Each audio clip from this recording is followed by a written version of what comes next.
So, in this short film, we're going to have a look at some of this Viking jewellery that is curated here at Shetland Museum and Archives and have a closer look. Jewellery usually ends up in our collections through three different ways. It could be accidental losses, or it could be a Viking burial. They were often buried with their jewellery and clothing on, or it could be from a hoard, because at that point in time they were also burying their silver and their jewellery. And that's in the period between 800 and 1100 AD, so in the Viking period.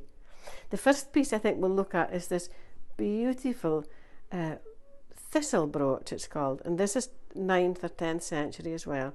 And it was found in 1920 by a small boy, and he'd actually taken it home and was in the process where he was going to melt it down to make fishing weights. Thankfully, his dad realised its importance and stopped him, so it survived, thankfully. But we know its date because there's very similar brooches in the scale hoard in Orkney, and that dates to 950 to 970 AD.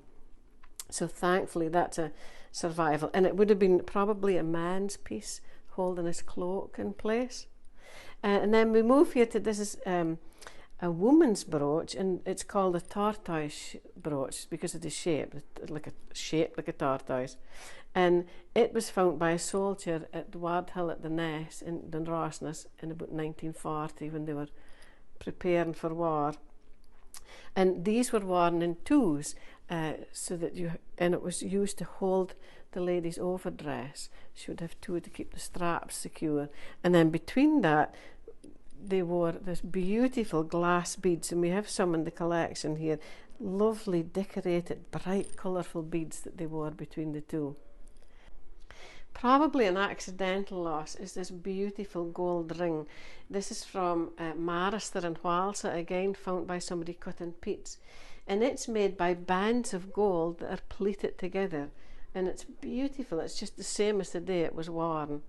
And in the same style is the Oxna bangle here, found again by a small boy, but on the island of Oxna off Scalloway, and again it's made in the same pleated style.